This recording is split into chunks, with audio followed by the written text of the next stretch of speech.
दोस्तों, शिक्षाप्रद कहानियों की श्रृंखला में आज की कहानी का नाम है लक्ष्मी के पैर। आइए सुनते हैं कहानी। रात का समय रहा होगा। एक लड़का एक जूतों की दुकान में आता है। गांव का रहने वाला था, पर तेज था। उसके बोलने का लहजा भी गांव वालों की तरह ही था, पर बहुत ठहरा हुआ लग रहा था। लगभग 22 वर्ष का रहा होगा। दुकानदार की पहली नज़र उसके पैरों पर ही जाती है।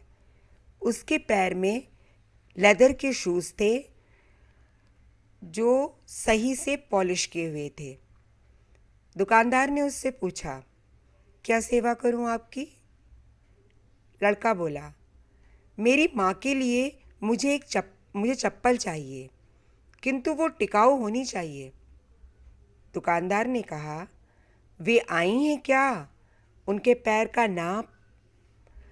लड़के ने अपना बटुआ बाहर निकाला और फिर उसमें से 4 बार फोल्ड किया हुआ एक कागज़, जिसके ऊपर पेन से आउटलाइन बनाकर दोनों पैरों की, उसने दुकानदार को दे दिया। दुकानदार ने कहा, अरे, मुझे तो नाप के लिए नंबर चाहिए था। वो लड़का ऐसे बोला जैसे मानो कोई दुख का बांध फूट गया हो। क्या नाप बताऊं साहब? मेरी माँ की जिंदगी बीत गई, पैरों में कभी चप्पल पहनी ही नहीं। माँ मेरी मजदूर है। कांटे झाड़ियों में जानवरों जैसी मेहनत करके उसने मुझे पढ़ाया है। पढ़ लिख कर अब जब मेरी नौकरी लगी तो आज मुझे पहली तनख्वाह मिली है। दिवाली पर घर जा रहा था तो सोचा माँ के लिए क्या ले जाऊं। तो मन में आया कि अपनी पहली तनख्वाह से माँ के लिए चप्पल लेकर जाऊं। दुकानदार ने उसे कई अच्छी टिकाऊ चप्पलें दिखाई। एक चप्पल जिसकी कीमत 800 रुपये थी, वो उसको पसंद आ गई। उसने कहा, हाँ, ये ठीक है। दुकानदार ने सहज ही पूछ लिया, कितनी तनख्वाह है तेरी? अभी तो 12,000 रुपये, रहना खाना मिलाकर 7-8 हज़ार रुपये खर्च हो जाते हैं वहाँ, और 2-3 हज़ार माँ को भेज देता हूँ। अरे, फिर 800 रुपये कहीं ज़्यादा तो नहीं है? लड़के ने बीच में ही बात को काटते हुए कहा, नहीं नहीं, कुछ नहीं होता। दुकानदार ने बॉक्स को पैक कर दिया।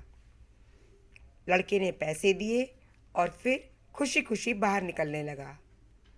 चप्पल जैसी चीज की कोई किसी को इतनी महंगी भेंट नहीं दे सकता, पर दुकानदार ने उससे कहा, अरे, थोड़ा रुकना।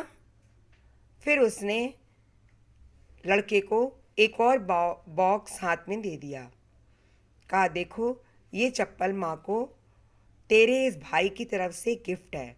माँ से कहना पहली खराब हो जाए तो ये दूसरी वाली पहन लेना, पर नंगे पैर कभी नहीं घूमना, और इसे लेने से प्लीज़ मना मत करना। दुकानदार की और उस लड़के की दोनों की आंखें भर आईं।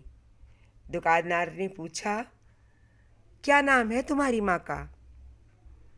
लड़के ने कहा, लक्ष्मी। दुकानदार ने एकदम से कहा, अच्छा, उन्हें मेरा प्रणाम कहना। और क्या तुम मुझे एक चीज़ दोगे? लड़के ने पूछा, क्या? अरे, वही पेपर जिस पर तुमने अपने माँ के पैरों के निशान बनाए थे, वही पेपर मुझे चाहिए। लड़के ने वो कागज़ दुकानदार के हाथ में खुशी खुशी दे दिया और वो फिर चला गया। दुकानदार ने वो फोल्ड वाला कागज़ उठाकर अपनी दुकान के पूजा घर में रख दिया। दुकान के पूजा घर में कागज़ को रखते हुए उसके बच्चों ने उसे देख लिया तो उन्होंने पूछा, ये क्या है पापा? दुकानदार ने उन्हें समझाया। बोला, बेटा, ये लक्ष्मी जी के पैर हैं और एक सच्चे भक्त ने इसे बनाया है। इससे हमारे धंधे में बहुत बरकत आएगी। बच्चों ने दुकानदार के साथ उन पैरों को प्रणाम किया। तो दोस्तों, ये छोटी सी कहानी उन सभी माताओं के लिए समर्पित है जो अपने बच्चों के लिए अपना तन मन सब कुछ सर्वस्व न्यौछावर कर देती हैं। कैसी लगी आपको ये कहानी? अवश्य बताइएगा।